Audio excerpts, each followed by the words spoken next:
Good morning.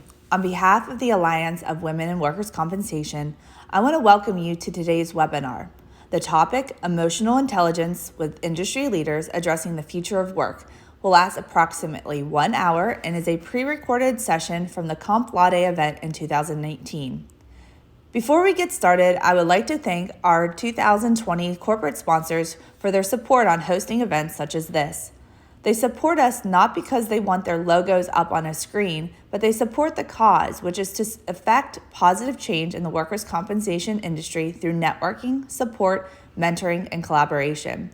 The Alliance is inclusive of all professionals in workers' compensation regardless of career stage, with the belief that we can all learn from and support each other. Everyone talks about technology driving the future of work. However, this conversation is less about tech and more about people. How are corporate cultures evolving to embrace the needs and expectations of their multi-generational workforce? As cultures evolve, how do risk managers and claims leaders align their departments and business partners with new expectations? Many people find that work and life do not necessarily balance, but intertwine. How are employers and leaders thinking about work and life aligning personal passions with their work community? As we prepare for the on-demand, always-on needs of the customers and consumers. Today, I want to welcome Kerri Wilson from EK Health as our moderator. Our guest panel includes Michelle Beringer with Sedgwick, Anita Breedlove, MG Kristian with Mitchell, and Don Watkins, Los Angeles Unified School District. Thank you for your time you are spending with us today, and we hope you enjoyed this webinar. All right, can you all hear me okay? Okay, good morning, everybody. I am Kerri Wilson, and I have the pleasure of introducing our distinguished panel this morning, the four of them, and with your participation, certainly welcoming questions at the end. We're going to talk about the future of work, the human side of work, and connectedness in our workplace and organizations. So with that, I'll allow the panel to introduce themselves, starting with Anita at the end. Hi, I'm Anita Breedlove with One Call. I'm the Senior Vice President of Account Management, and I've been in this industry for more than 35 years. I've worked for insurance carriers and for managed care companies prior to my 5 years with One Call. And Kerri asked us to mention something that we're passionate about. So for those of you who know me, I am very passionate about developing people. That is the most important thing to me. And I try every day with my team to make sure that I am helping them to grow and meet their own goals. Thank you. Good morning. My name is Don Watkins. I'm the Director of Integrated Disability Management at Los Angeles Unified School District. My responsibilities include workers' compensation, reasonable accommodations, return to work, absence management, and protected leave administration. I am passionate about accommodating disabilities in the workplace. I am passionate about the future and educating the next generation of leaders, our students. Thank you. Hi, I'm MG Kristian. I am the Executive Vice President of Human Resources. We call it People in Workplace at Mitchell International. And I've been in this industry for 9 years, having the privilege to work with Nina Smith, if those of you who know Nina. I am passionate, it's in my, I think the bio says it all. I am passionate about creating work environments where people can do their best work. And we talked a lot about values and purpose and today, and I'm all about that. And EQ is truly the difference from an employee relations perspective. Hi, good morning. I'm Michelle Beringer, VP of Client Services at Sedgwick. I'm actually dedicated to the LAUSD, LA Unified School District program, and so I work very closely with Don Watkins. I'm very fortunate.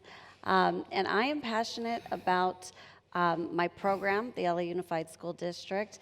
I've actually been involved with that program for all 19 years of my career. Oh, wow. So I've been in work comp industry for 19 years. But yeah, I've been in different roles throughout those 19 years, but all involved with the school district. Very cool. Thank you, ladies.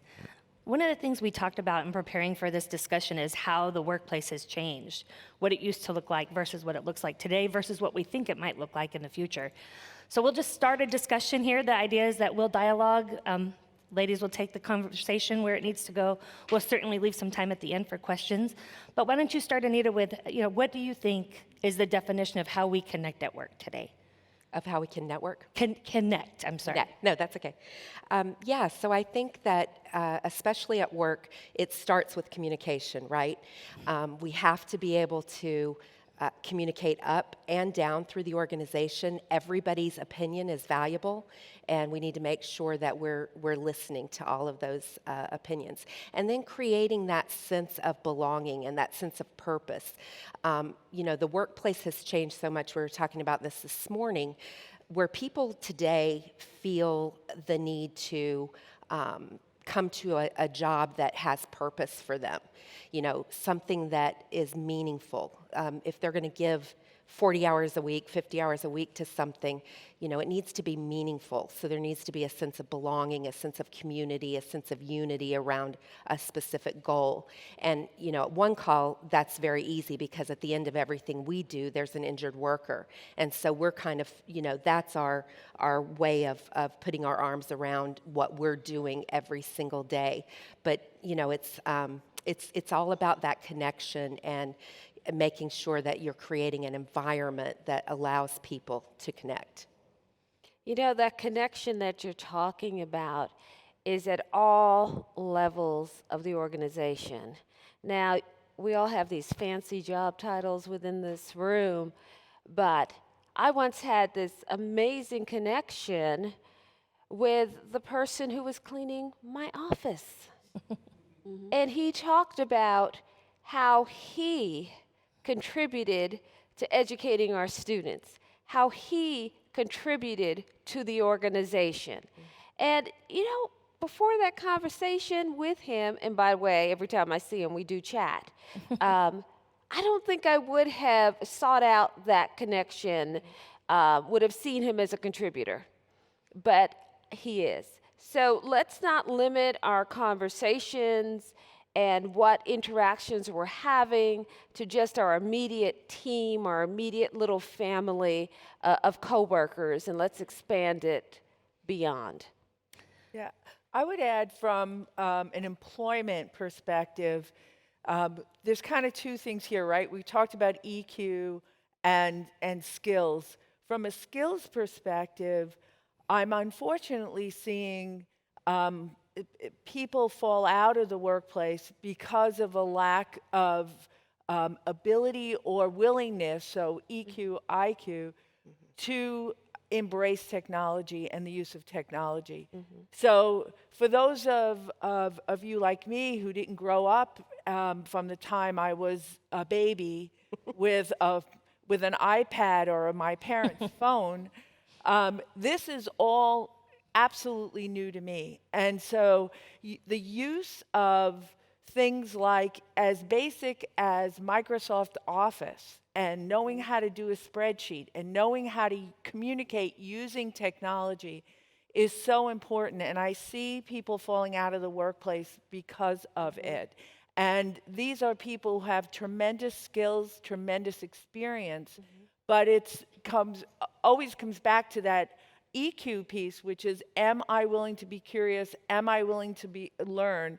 Am I going to be one of those people who goes, nope, this is how we do it, this is how we've always done it, and this is how the way I will do it. And so I think there's a mix of EQ and skill that is really changing, and both are necessary in order to stay relevant in the workplace. I think, Dawn, you made a great point in mentioning your experience with the gentleman who cleaned your office and that connection.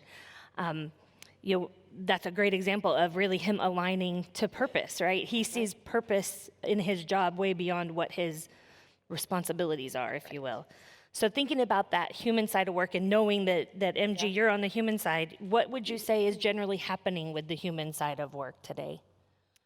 I have the majority of my team are of the millennial generation, and so they keep me on my toes, I will say. Because what I do see is the need for adaptability. They want flexibility in the workplace is incredibly important these days. And they do want, our teams do want to feel absolutely like each individual matters, and what they do matters every single day. So in an environment like many of us work in, where many employees are remote, how do you help kind of develop that sense of community and that sense of what they do matters? And our workforce is there's a lot of remote workers in our workforce. So it is technology that keeps us connected. We have Salesforce Chatter. If those of you who have Chatter, you can form communities there. There's also, we have Jabber, so your instant messaging and all that good stuff. But as a company, we've had a lot of grassroots ideas from our employees around, we have a Women Empower network where it's a women's networking group, and that was a completely grassroots, hey, we want to be able to, as women in the organization, especially since we have a strong technology arm, how do we advance in the workplace, a similar organization to this, right? So what we encourage is, we have Women Empower. We have networks around our wellness. So if those of you who are involved in wellness, is another way to get a sense of community. We have chatter groups around new moms. It's amazing. So I would say for each of you, it's the opportunity is in yourself to create that community, that sense of community. And most companies, as speaking from the employer side, most companies will welcome with open arms any suggestions you have about creating community. But a lot of it, we do depend on our employees to raise the issues about what is important to them, besides the things that the company offers as communication tools. Sure. Now, I work for a public agency, and public agencies touch everyone in this room. And one of the things that we do at LA Unified, we talk about community, and you may be talking about the people that work with you, that shared mission, that shared vision.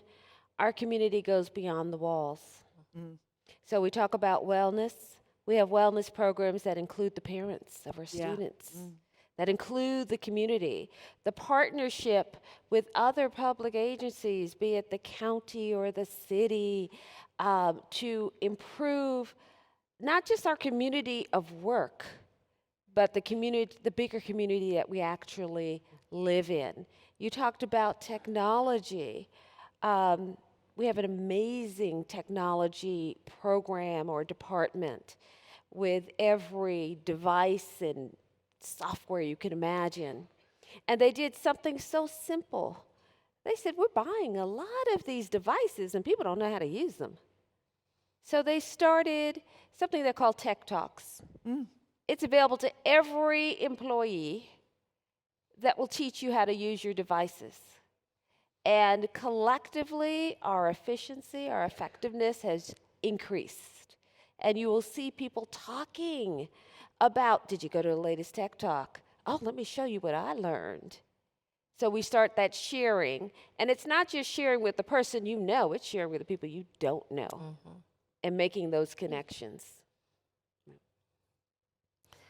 So I know, Michelle, we had talked a little bit about what your organization is doing to make sure that we're evolving as an industry, as a workplace. So do you think that we're listening, as MG said, hearing what our people need? As leaders, are we hearing what our workforce needs, and how are we evolving to meet their needs and expectations? Right. Fortunately, I work for an organization who's absolutely listening to us. We have so many platforms to get our voices heard. We have Voice Your Ideas. It's literally a mailbox. We can email at any time. Anyone in the company can.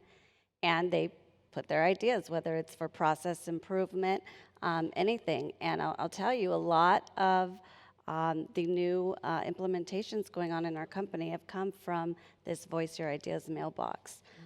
In addition, we just had our 14th annual colleague engagement survey. The response rate on that survey is incredibly high for an organization as big as Sedgwick. And to me, that just goes to show you that colleagues feel valued, they feel like their voices are getting heard, so they're responding to those surveys. And the company is completely transparent with the results. We get a summary of the results with the scores for each category. We get a summary of colleagues' responses, areas of strengths, areas of weaknesses. So that transparency coming from Sedgwick is so important to people. And I would say recently, our company went through a big evolution with our core values. Sedgwick's had the same core values for about 20 plus years. And you know, we're a little bigger than we were 20 years ago. In addition to that, expectations have changed. Expectations about the work comp experience have changed. Expectations from our customers, from our clients, from our colleagues have all changed. So we recognize that, and we evolved and brought out new core values that are really centered more around people. So some of those are accountability. Let's see if I can get all of these. Accountability, collaboration, empathy, growth, and inclusion. And it's funny, when they first came out, a lot of our colleagues said, hey, what happened to embrace change? That's like our most practiced value, right? We're changing all the time. And I share this with you because I loved the explanation my leaders gave us. And that was, we're going to continue to change, we're going to continue to evolve, but we're going to do it through collaboration. We're going to do it through growth, and we're going to do it with empathy, with accountability, and with collaboration. Well done. So we've talked a little bit about matching purpose with the purpose in your organizations and how one matches that to the values. Do any of you have examples of how you have done that or your organization has done that with your workforce? Yeah, so I'll start. You know, one of the things that happened to me when I first went to work at One Call was they had a Saturday charitable meeting. We were packing lunches for homeless people, and I got to be with people who I didn't know at all. And you know, you talk about a connection. When you spend 2 hours trying to be the team that packs the most lunches, you know, you start to collaborate with one another. You start to learn how to, you know, what's the fastest way to do something, or what's the quickest way to get something in there without spilling anything. And so I was with a team of 9 other people, and I knew none of them. And I still, you know, run into them in the hall, because One Call has 1,000 people in Jacksonville. So, you know, I'll run into them in the hallway, and we still have that connection. And that's exactly what we're talking about today. You know, how to create those connections, how to make those connections, how to keep those connections. The difference between networking and connecting, right? Networking is a transaction, connecting is a relationship. And we learned that from Larry Joya. He was our keynote speaker in our Arizona Alliance of Women's event. And, you know, it resonated with me so much because, you know, a relationship is completely different from a transaction. Mm-hmm. So. Great, thank you. A couple of thoughts on this. I have a lot of passion around aligning your personal values with the company's values, and kind of purpose and values go hand in hand. And it's interesting, we were talking earlier that the notion of purpose is something that, I don't know about you all, but for me, it's a relatively new concept. I think we all start out, at least in my generation, started out, well, we need a job, we got to figure out what we like to do. But we didn't think about what our purpose was. We thought about how could we do a good job and what interests us, and how to get work done. But now the workplace has really evolved in this area.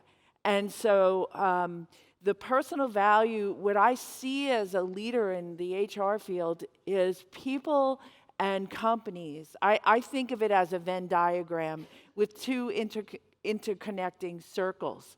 And does your personal purpose or your values, does it intersect with the company's?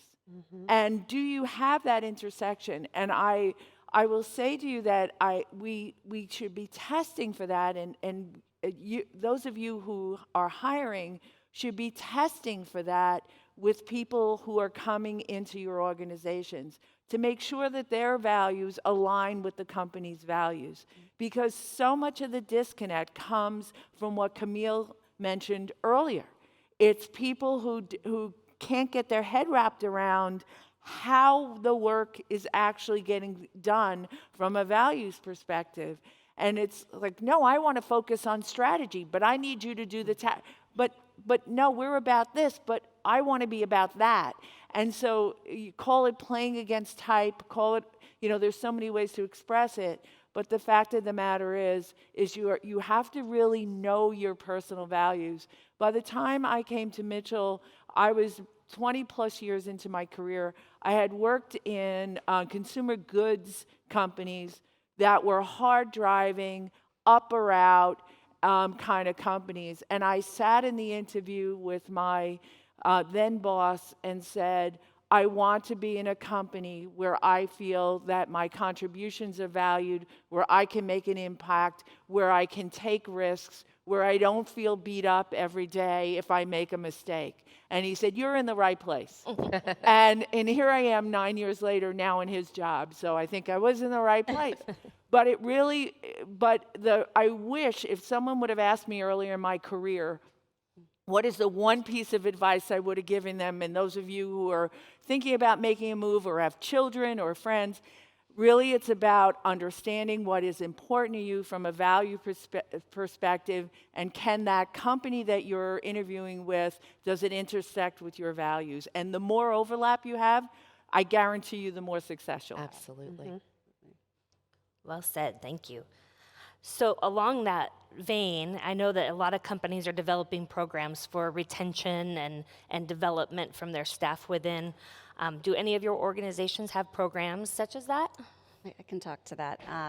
At Sedgwick, we actually have multiple development programs, but one of our newest and I would say most successful program to date has been our Client Services Leadership Development Program. We're in year 3 of that program. Again, it's very new, but it has we've been able to identify some of our most outstanding talent within the company. If you're not familiar, the client services role at Sedgwick is crucial. We're responsible for the relationship with our customers. We're also responsible for program strategy and overall results. So it's a big undertaking, and we need the right people to fill those shoes. And as you know, Sedgwick's growing, so we really need to identify that talent year after year. So the program is pretty intense. It's a 6-month program. The colleagues in this program work with our top leaders, like Kimberly George. They work with our top clients, like Don Watkins. I actually have a colleague in the program now who's on my team, my client services rep. And both Dawn and I think, can attest in a few months of her in that program, the growth we saw in her. She was more confident. She was taking more initiative. She was excited. She was coming up with new ideas. It was just really impactful. So not only has this program benefited Sedgwick, of course, now we're identifying this talent, but it's benefited our clients, and it's benefiting our colleagues. They are energized, they're engaged because they feel like they have a meaningful purpose. We have a similar program at the school district, but we're not limited to the new hires because public agency employees tend to be older. It could be a second career for someone. Yes, I am recruiting, if you're wondering. But it's this idea that you Always recruiting. Well, you We're all always know, recruiting. why not making connections? Isn't that what we're talking about? So one of the things that we do, it's a program that is going to take employees from different areas in the school district and take them in a very organized fashion, learning about every aspect of running the second largest school district in the country, every aspect of being a public agency employee. So they'll learn more about IT, they'll learn more about special education. When this one-year program is over, they're our next group of leaders, because guess what? They made friends, they made connections in all these different departments, and now they have this cohort that is rising up in the organization. It's a very successful program. It also it has a little bit of prestige to it if you're selected for the program. But it is a significant commitment on the part of the employee, but also on the part of their manager, because when they're not at their desk, someone else has to do the work. But it's a valuable experience for us.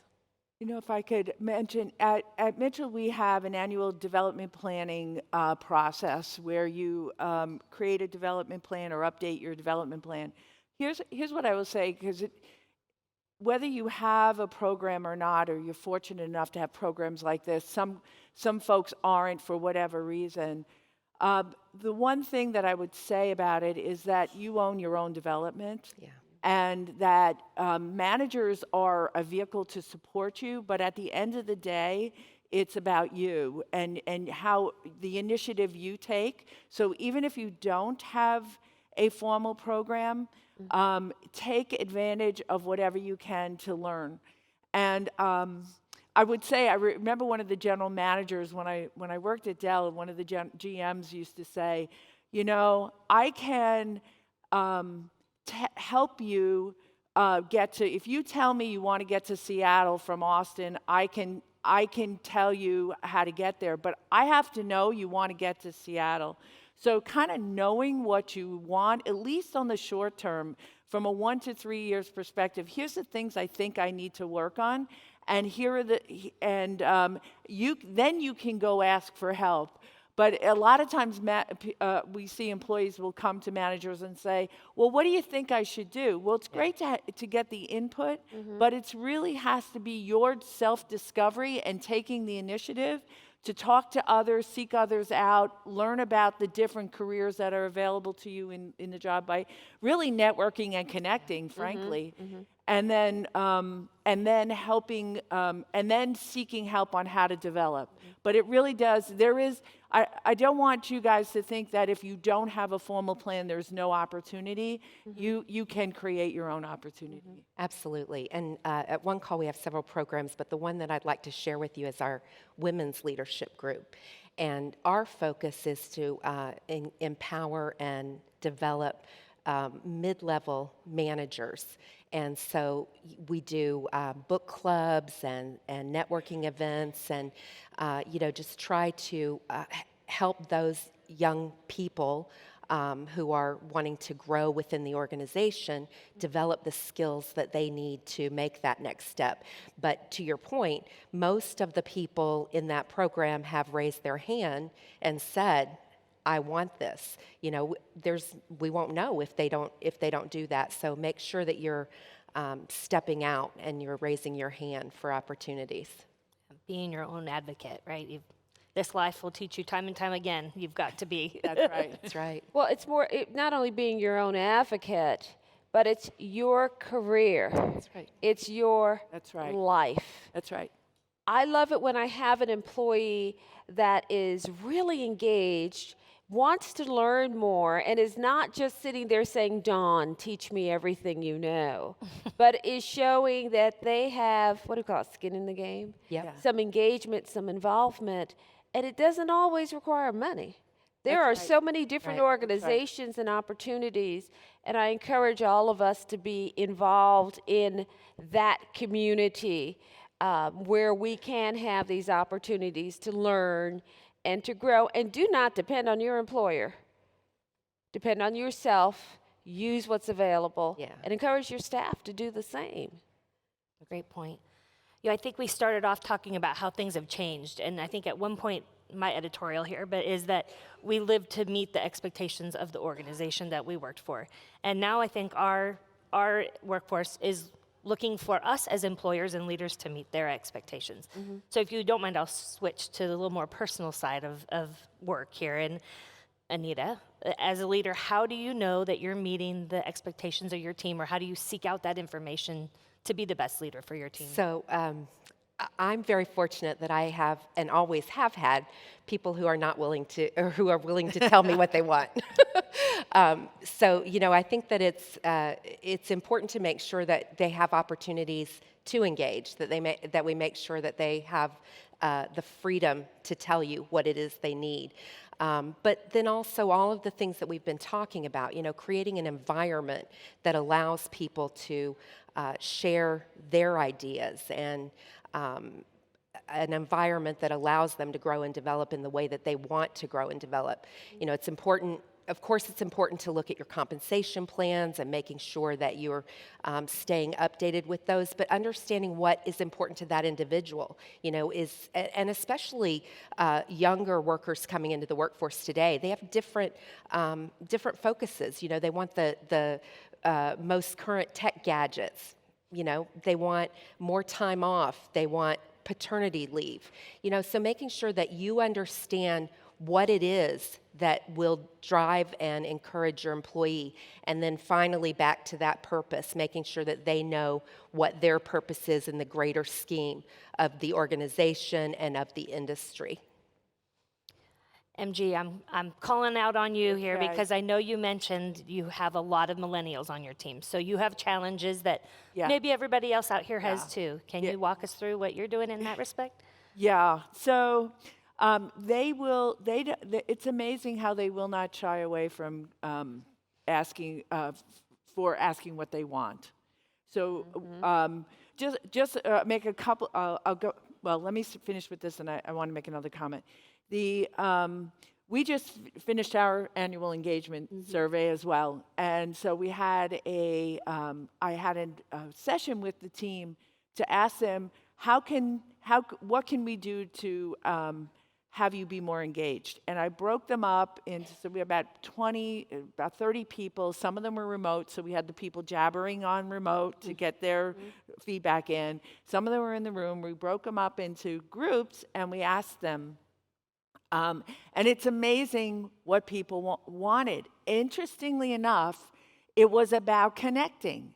They are all about, hey, I want peer coaching, guys, is a big deal. I want to know how can I get peer coaching from people on the team who know things about that I want to learn about. Peer mentoring. They also want to shadow each other so they can understand each other's jobs better. They want more flexibility. Surprise, surprise. We've implemented formal flexibility and work from home. We're in San Diego. The commutes are an absolute bear. People want to be able to work from home on occasion. So I've put formal feedback mechanisms in place for them to be able to provide feedback to me. I also do skip levels with my folks so that I touch every person on my team, even 2 levels down from me, so that I kind of know what's on their mind. Many, they're not shy. By the way, they all share their pay. I don't know if you've come across this. But there was, in my neighborhood, you never talked about your pay. But these guys, they all share their pay. Yeah. And they're very clear about what they want and what they expect from a pay perspective. So they're not shy about providing feedback. And we have... I'm trying to think of the different things we do. We do have a regular meeting where I include everyone in the meeting, and so they have opportunities to give feedback. We also do regular one-on-one meetings, everybody with their management. And it's, what feedback do you have for me? What feedback do you have for me as a leader? And well, the other point I wanted to make is the more senior you get, the harder it is to get feedback. Yeah. And have truth tellers, people who will tell you the truth. And when you're the head of HR, they don't want to tell you because they're fearful that you have a say in their career. So it gets really difficult. And I have a boss who doesn't like to hurt feelings. It's odd, but he's so wonderful, but he doesn't want to hurt my feelings. So I have to ask him to give me feedback in a way that's comfortable for him to give it to me. Wow. So I'll say, is there anything that you'd like to see me do differently? Is there anything I'm not doing that you'd like to see me do? Is there something so he doesn't have to be critical. He could say, if you just did a little bit more of this, or could you focus on that? I get a better response. So understanding as a senior leader, understanding how to collect that feedback is really, really important because people are less willing to give it to you. It's a perfect lead-in, almost a plant. But you're talking about how you have to get feedback from your boss. So I'm curious, Michelle, we talked a little bit about how our colleagues, and as an employee, instead of from the leader standpoint, but thinking all of ourselves as employees, how are employees in your organization generally giving that feedback to make sure that they're heard? Right. I want to start by talking about as an employee, I think that my personal needs are, I want to feel like I belong. I want to feel like I'm valued. And I want to feel like I can be myself, my authentic self. Right. I mean, That's right. We're at work all day, every day. Sometimes nights. Right, sometimes nights, sometimes for a week. But we can't pretend that we're not who we are. Right. And I had a really good example of that happen to me. I was guilty of it yesterday. I was walking with Dawn out here through the lobby, and my husband showed up because I forgot a bag at home, and he drove an hour and a half out to bring it to me. But when I first saw him, my instinct was I almost wanted to get mad at him that he walked up on us because I thought, oh, am I going to get in trouble for this? I mean, really, I was going to pretend that I didn't have a family with Dawn? I mean, she was wonderful. She gave him a big hug. He was so excited to meet her. I mean, it was wonderful, but it was a reminder that, no, I can be myself. And I think we forget that at times. And it's so important that we be personal. Our leaders need to share their personal stories with employees because I think it makes us as an employee feel more comfortable that we can share that too, that it's okay. And I'm really fortunate at Sedgwick. I have leaders like Kimberly George. I'm sure many of you know our managing director, Jay Ayala. I can honestly say there's not one conversation that I have with these people where they are not asking me about my family, about my kids. And I know about their kids, and I know about their grandchildren. And to have leaders like that, it motivates me more as an employee. I want to do better for them. And the same thing to Dawn's point, we shouldn't just talk about leaders within our own organization. But Dawn is an influential leader. She's my client.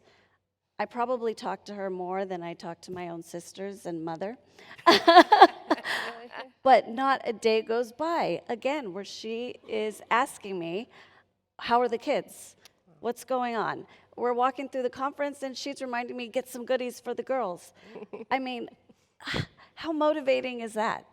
She makes me want to do better. I don't want to let her down.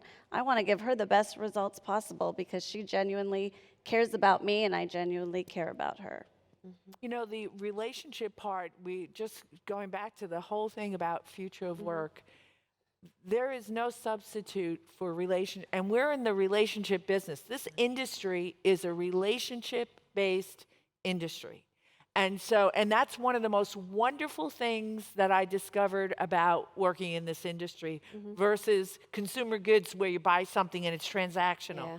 This is about long-term relationships that you have with clients, that you have with those you serve. And so that never goes away. And it is just becoming more and more important because that is the differentiator. that the technology is going to come and it's going to improve and things are going to change, but our ability to be resilient with change, embrace change, and have those relationships and build those effective relationships is absolutely a personal and a company differentiator. I want to share an aha moment that I had. This was more than 10 years ago. One of my employees came into my office and she kind of tiptoed in. I know you're busy. I hate to interrupt you, but I really need to ask you something. I'm like, yeah, hurry up, just ask the question. And she said, I need to take off tomorrow. My child is having an event at their school. It stopped me dead in my tracks.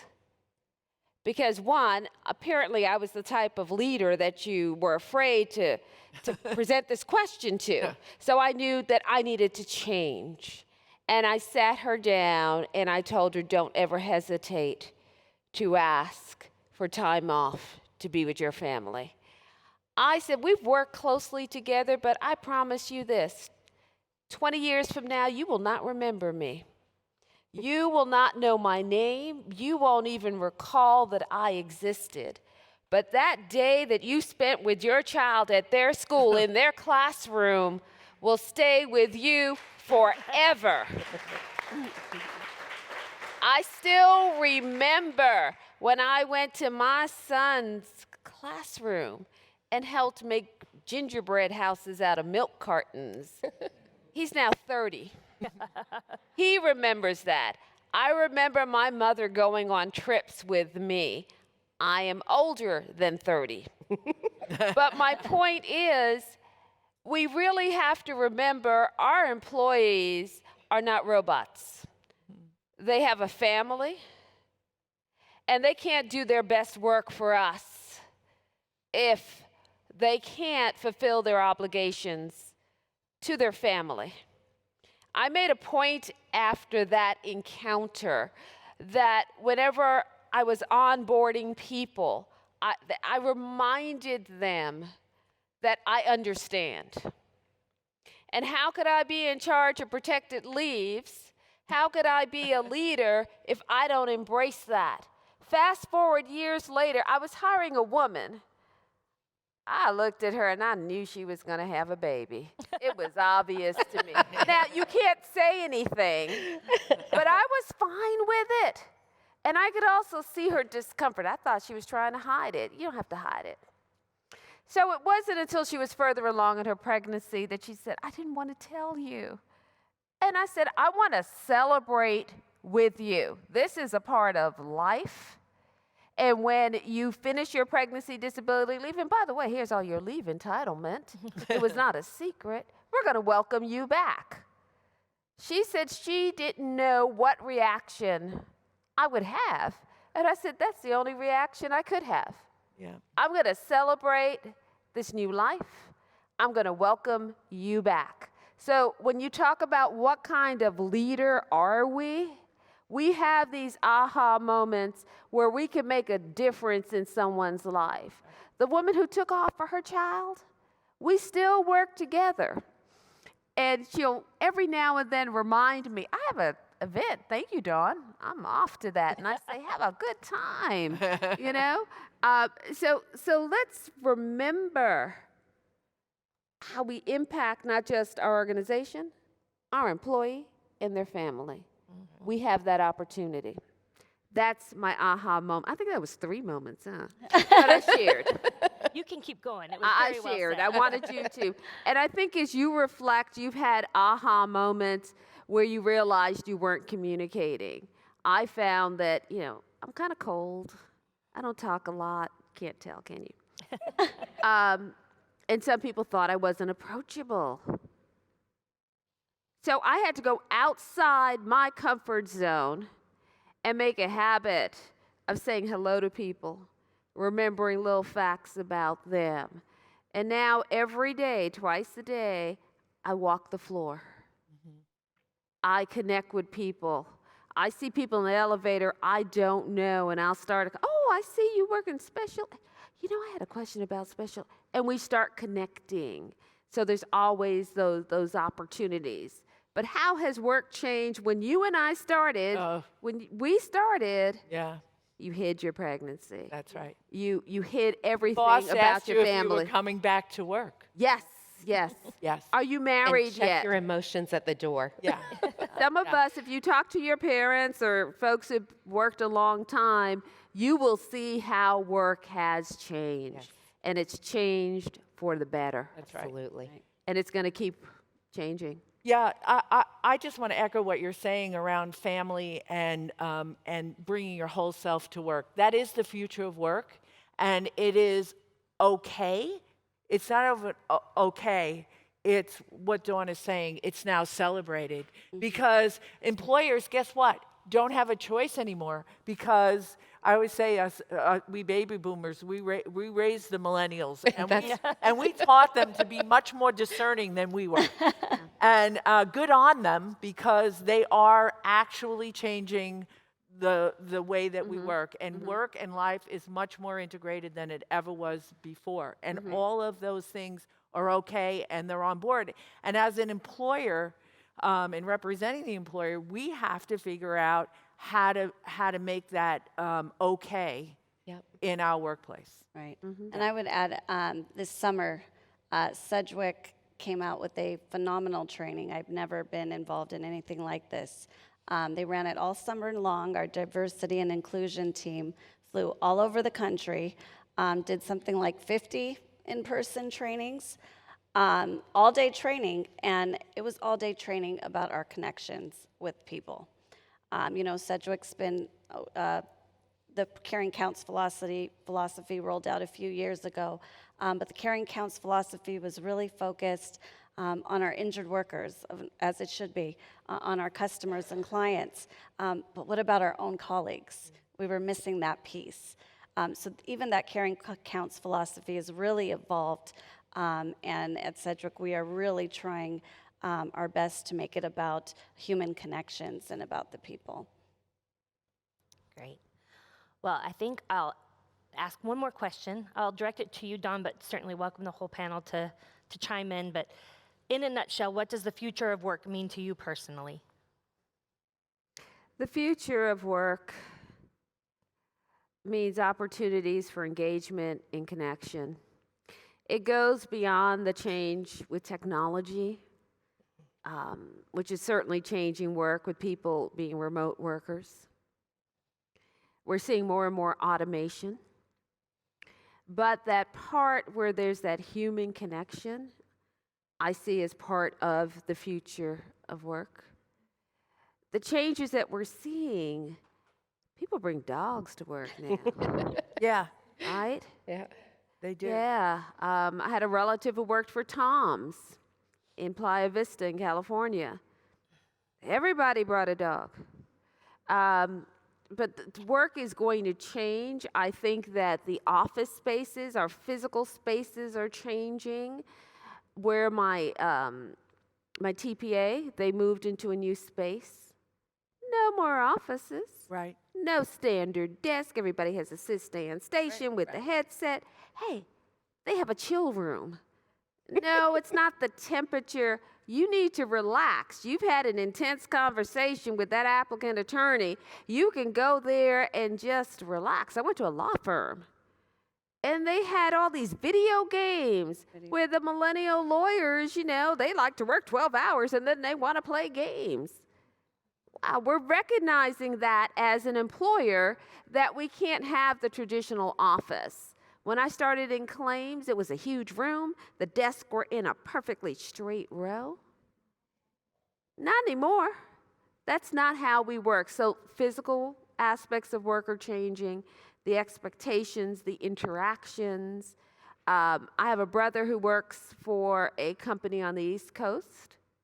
Nobody has a set workstation. You just come in and you sit wherever you want to. His boss walks around. His boss's boss walks around. They all just sit where they want to.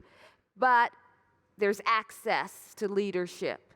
So my brother says, oh yeah, I could talk to, the CEO or this person or that person. I'm like, wow, that's pretty different. It wasn't like that when we started, was it? You didn't go to the executive floor. Now we don't care. We just go. Future of work. It's going to change. It's going to continue to evolve, and I can't wait to see what's ahead. You know, the other thing that I would add to that is this concept of lifelong learning. You know, as things change, we have to adapt. We are going to have to be ready for what changes and, you know, stay relevant. And so I would encourage everybody to keep your skills sharp, learn different things, learn more about your organization, your customers, and be prepared, you know, to be flexible, right? Because there's more technology, there's more artificial intelligence that will be coming into the workplace, and then all of the changes with the different generations from, you know, our rigid standards that we grew up with to, you know, what we've been talking about today. So putting all those people together and working together in a single environment and, you know, just making sure that you're staying relevant and that you're on top of those. So lifelong learning is my mantra to you today. With multiple generations in the workplace. Yes. That's a big change. Yes. Multiple generations. Yes. You know, just on multiple generations, mentoring goes both ways now, right? Before, the concept of having a mentor who is 25 years old is foreign for some people, but it really does make a lot of sense in the world we live in, so it goes both ways. I would add choice. I think the future is choice. There's so much more choice now, and I think that can be complicating and require more thought than we had in the past around what we want and how we want it, but it also can be very empowering and very exciting. There's choice around where we work, how we work, what we do. Organizations are much flatter also now, and that is the future. And the whole notion that you do what your boss says because he says it or she says it is out the window, because people are voting with their feet and saying, you know what, I want to be in an environment where I feel my ideas are really taken seriously. And so I see a lot of that. So it's really evolving around, I would add, choice. You have anything to add? The only thing I would add, because everything was well said already, probably around belonging. I think belonging is a big one. I think we have to feel that we belong to an organization that shares our values, that we want to be there. And I'm fortunate that I am part of one. Great. Well, thank you guys very much. I think there's one theme that at least I've observed in this, and we talk about, oh, the robots are coming and our jobs are going away and there's no need for humans. But if I notice one theme through all of this, it's quite the opposite. We will have technology and automation, but the future of work is human. I do have a closing comment. Not too long ago, I was talking with someone in the industry, and they referred to an older worker who had years of experience as someone, well, he should just retire. He's got all the, he can pull Social Security, he has all this experience.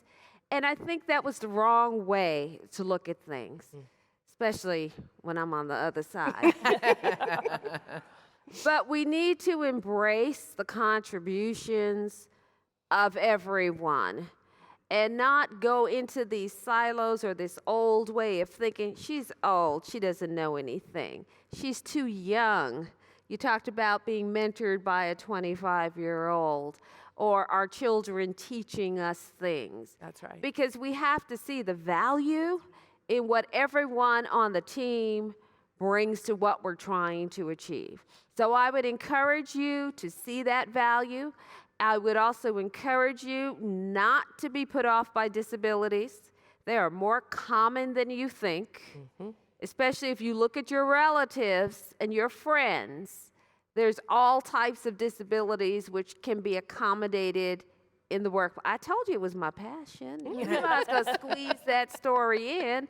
But to accommodate disabilities, to accommodate differences is my ask of you today. Well said. Thank you so much. All right. Thank you, everybody.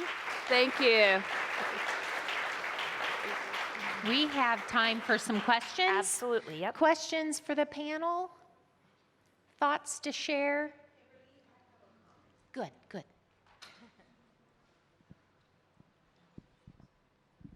Don, you brought tears to my eyes. I have a sister who's 60 years old, has a master's, has been wanting to be a teacher, and no one has hired her. She's a great substitute teacher. For you to say, older, we have a lot of contribution. She loves kids, she loves dancing, she loves, just loves children. And that's why she keeps getting called back as a substitute teacher. She has an ability, but she has the disability of dyslexia. So she does take time. And when you made that last comment, because I was talking to her about it, that, sometimes we forget about our seasoned employees, we're more seasoned, that we can contribute so much more and we're learning. So I am just so grateful that you made that comment. Thank you. Thank you. Yeah. Questions, thoughts? Okay, great. You guys talked a lot about asking, knowing to ask for opportunity. And I guess I would push back and pose the question as leaders, how are we making sure that we are opening the equity and inclusion to everyone, especially for those who don't feel empowered to ask for opportunity? Because there are groups that come into the workplace that, yes, they want to grow, but perhaps culturally they're taught they're not supposed to ask, or they don't know better because they're the first professional in their family to, have this career opportunity. And so I would ask you guys, what tools do you employ to reach across the aisle and make sure that equity and inclusion is available to those who aren't asking for opportunity? Yeah. I'll take that one because I recently had some staff vacancies that caused me to rethink how I do work. And I decided that I was going to partner with a different subordinate on every project I had. Nothing was off limits unless it was a personnel matter. And I would talk to the individual and I'd say, I've got these, which of these projects are of interest to you? And you're going to be my partner. I am going to share all the information with you. I'm going to listen to you. You're going to have input. You're going to go to these meetings with executives. It's okay. I'm going to guide you through this process. I've got to tell you, it's one of the best things I've ever done. Because these employees, I'm talking from the clerk level all the way to the manager level, have blossomed, they've grown. They have insight I never would have thought of because I don't have their experience. So it was pulling each, does it take me time? Oh yeah, it's a time commitment for me because now I'm the teacher leader, but I'm also the student from them. So that is something that I just started this year as a way of engagement, and it's really, really worked well. So I'm sure some of the other panelists have something to say. I would say for new people on our teams, we always ask 3 questions. What motivates you? How do you like to be recognized? And how do you like to receive feedback? Those are 3 very important questions to know as a leader, because then you know, is this someone who is shy? Is this someone, what floats their boat? What motivates them? And they don't have to answer it on the spot. I'm going to say, these are the 3 questions I have. Let's come back and talk about them and share with me. And it's really interesting how some people do not like to be recognized, and what motivates them doesn't really, isn't what you thought it was. And oh, by the way, how they like to receive feedback, it's a lot of people say, give me the good with the not so good, give me the sandwich. Or they say, just hit me between. So it helps open up the dialogue around that. And around development planning, I would say, you can facilitate it and use, if it's safer to have a process where you say, hey, I want you to document for me what you're thinking for what's important to you to be in your career. There are books around, there's lots of books that you can point people to how they should think about their career. What's my parachute was the old favorite, but things like that where you can at least point them to resources that are non-threatening for them to do some research and then come back to you. We have a document that we use that's the development plan. It says, what are you trying to accomplish? What are your strengths? And you can start really slowly with people and just understand how they feel about their strengths and not even get into their development opportunities or weaknesses yet, but how do you want to how do you want to leverage what you have and what you know and what's important to you? So understanding the combination of their motivations as well as what's important to them to be present in their role and what they hope to accomplish. And you're right, when people are really early in their career, they don't have even the confidence to say, Right. I want to be this. They're afraid to say it because they're like, maybe I'm not good enough. And that was actually my story. Probably, 15 years ago, I would have never thought I'd be sitting here today, never thought I'd be a VP over one of our largest programs in the company. But I had a manager who I felt comfortable with, who I could go talk to. And I had zero confidence in myself, truly. But an opportunity came up, and because I had a good relationship with her, I just asked her opinion of the opportunity, and she told me apply immediately. And it was because of her that I am sitting here today and went on that client services route. But I would have never brought it up on my own.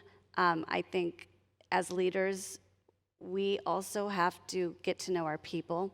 We have to know those who have potential, but maybe don't have the confidence yet to approach us with that. That's right. And we learn about opportunities in our company that they may not even be aware of. So like my client services person has this opportunity. I was going to approach her with it. And she approached me first. I think it's because we have that good relationship. But we have to be willing to bring them the opportunities as well. I think Camille said it earlier, if you're the kind of leader that creates a safe environment, Exactly. that where there's trust, then people will be more comfortable raising with you what their interests are. And if you don't have that, you might want to look for another job or another manager. Because how else are you going to grow? I would just say, too, you heard from Michelle around the client development program. What's interesting with that program is Kathy Tazik, our managing director that created it, believed that not only do we have a variance in skill sets of our leaders around empathy, transparency, skill development, but we've got a lot of colleagues that for whatever reason don't step up and advance themselves to be in the conversation. So the amazing thing about that program is it's self-nomination. Regardless of what a manager thinks, the employees within a certain grade range have an opportunity to self-nominate. They write an essay, they say why they believe this is a program that could help them. And it's pretty amazing because when those essays come in and the self-nomination process is in evaluation, it's a cross-functional group of people that rarely ever would have known those nominators, that rarely ever would have been at that level in the organization. We have over 300 offices to have connected with those people. So there's teams like Michelle's that says, I'm going to talk to Dawn and we're going to do this because it will better the program. We have others that say you can't touch that person because my client will go crazy. That's a leadership issue to address that. We should not be holding people back, but I just want to say it's not always roses, and you have to be willing to champion this at various different levels, because in spite of the best intentions sometimes, our leaders are holding people back. And I think everything you said is fantastic. I think that self-nomination is something to consider. We could do that more in all of our organizations, teams, collaboration workshops, voicing ideas, and then to get real that not all of our leaders have the same skill sets. Yeah. Yes. Hi. One comment I want to make, and I'd love to encourage people in this room to do, is to reimagine your one-on-ones. I think there's a missed opportunity there. I've always called the one-on-one the expensive real estate. That's kind of like, that's my time. That's right. To really get to know my employees. You know, y'all, if you spend time talking about projects and the status and all that, you're wasting time. That's stuff you can learn elsewhere. Really spend the time getting to know. You know, tell me how things are going. What's up? You know, it's not like you have to have some magic question. Just get them talking. You're going to learn so much. It's through those kind of, I mean, I learned that one of my employees was allergic to lilies. So whenever we got her flowers for her birthday, no lilies. It's simple stuff like that that we learn about people. And so those are your opportunities to do it and allow them to create the agenda for the conversation. Yeah. That we have structured one-on-one process at Mitchell, and we have a form. We've dummy-proofed it so that it has various segments in it, and it's part of it is your development opportunities, what you're working on, but it's also anything you want to discuss, personal and professional, and what feedback do you have for me, and what feedback do I have for you, and so the agenda is the employee's agenda. And we have them, the best practices, on my team, and for my boss, I do one for my boss. I send it the night before. I insist my team sends it to me the night before so I have a chance to review it in advance. And so I'm prepared with anything that I need to give them information or feedback on. But it's absolutely employee-driven, and that's when it really works well. Hi, thank you ladies so much for all the information. I think it's wonderful. More than anything, I have comments for Dawn when you mentioned that the lady who came to look for a job and she was hiding her pregnancy. She was hiding it because that's the message we received. We didn't hear it's okay to be pregnant and find a job or look for a job.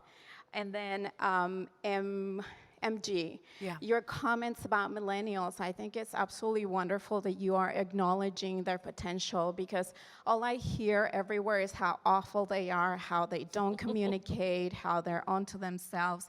And you're the second person that I hear say something good about them. Someone else said they're the hardest working generation I've ever had. And let us remember that there are children. We brought them up, and we taught them to be self-sufficient, to demand what they want, and to stand for what they believe in. So we taught them those core values, and That's right.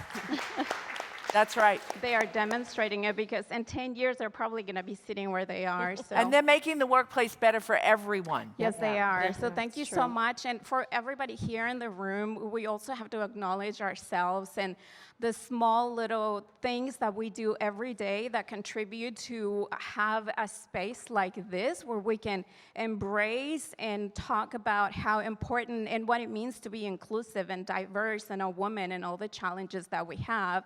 And we're just building up on it. So thank you, everybody, for everything that you do. The acknowledgement, the recognition of everyone who comes through your office, those aha moments. Thank you so much. Awesome. Thank you.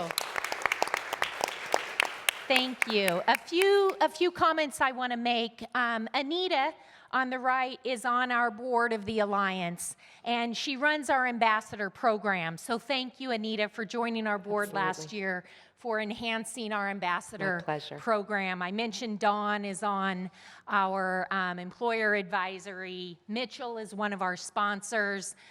You know, Michelle, I think you saw as a rising star. We should all look to develop people the way Sedgwick has wrapped our arms around Michelle.